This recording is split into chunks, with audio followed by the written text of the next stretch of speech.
educación y cultura.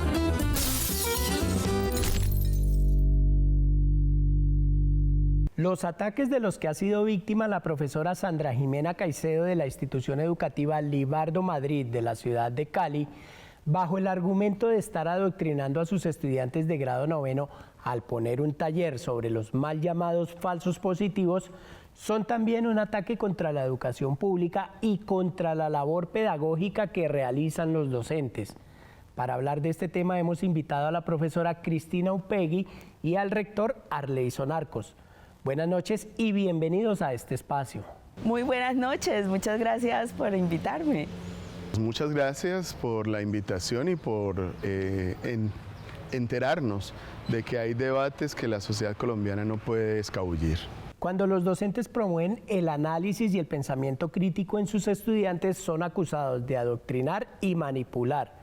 ¿Pero acaso no es esto lo que exige el Ministerio de Educación Nacional a través de los estándares de competencias?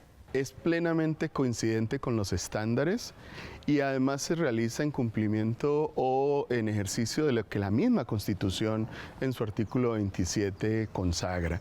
Me parece que tenemos en este caso uno de esos ejemplos en los que se constata que la escuela pública está cumpliendo con su labor de sembrar opinión pública de manera consciente en las y los estudiantes. Lo que muestra ese tipo de crítica es que se desconoce todos los documentos elaborados desde el Ministerio de Educación Nacional.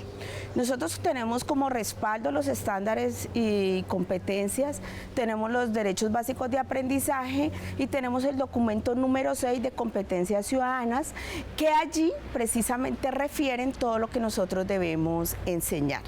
No es adoctrinar, es poner precisamente en una competencia que es evaluada por el ICFES, poner en términos de construir pensamiento crítico, de construir capacidad de argumentación, de construir posibilidad de expresar, de participar, que se ponen temas como estos. No estamos adoctrinando, estamos solamente cumpliendo con lo que el mismo ministerio nos ha puesto a hacer. La profesora Sandra, en el taller que deja a sus estudiantes, explícitamente los orienta a investigar y reflexionar para responder las preguntas formuladas.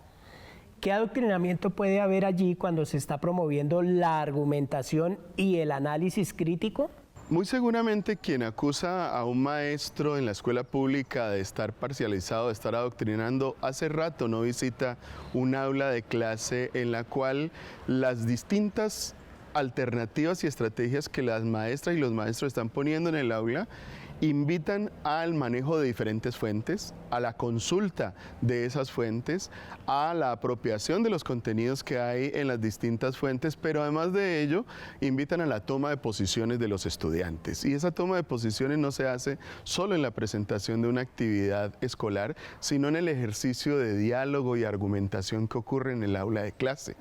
Es en este ejercicio de diálogo y argumentación en donde las distintas posturas, las distintas versiones, las lecturas se contrastan de tal forma que nunca hay posibilidad de que una única voz se escuche en la escuela. El papel de la escuela está en abrir la capacidad de pensamiento, pero también de entendimiento y, como decía Jacques Delors, la posibilidad de aprender a vivir con otros.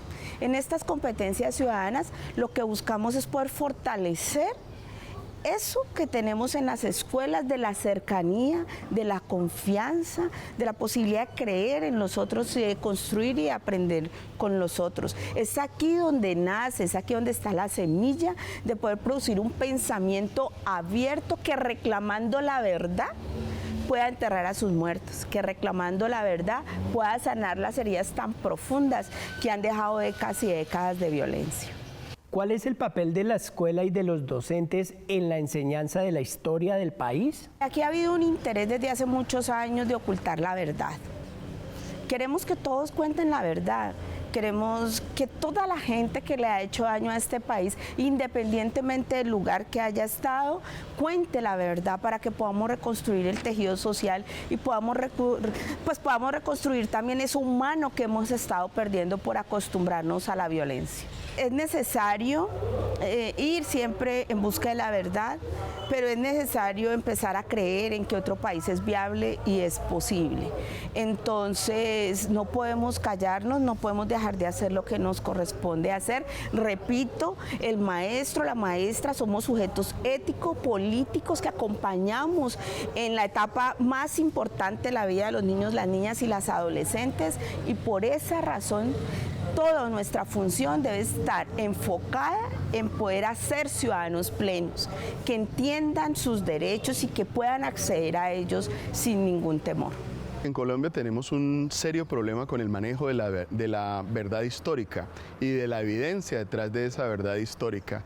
Hay fuerzas de derecha que quieren estimular el que en la escuela los asuntos sociales y políticos o no se cuenten o sean contados de manera unidireccional. La escuela está haciendo su tarea. Por supuesto tiene enemigos y esos enemigos quieren, por ejemplo, que ahora que estamos retornando a la enseñanza de la historia en el espacio escolar, solo se enseña una versión de la historia. Que ahora que se están planteando problemas sociales, políticos y económicos asociados a las problemáticas graves que vive el país, solo se enseña la versión oficial de esa lectura. Por supuesto, la escuela no está para prestarse a ese tipo de juegos. Cristina y Arleison, muchas gracias por habernos acompañado esta noche y ayudarnos a entender este tema. Muchas gracias a ustedes también. Con muchísimo gusto y seguimos insistiendo, el papel de la escuela no es adoctrinante. El papel de la escuela, por el contrario, y mucho más en la escuela pública, es abrir las oportunidades para que de manera autónoma cada niño y cada niña, cada joven, se haga a su propia opinión. Y en esa tarea nunca vamos a cejar, nunca vamos a renunciar.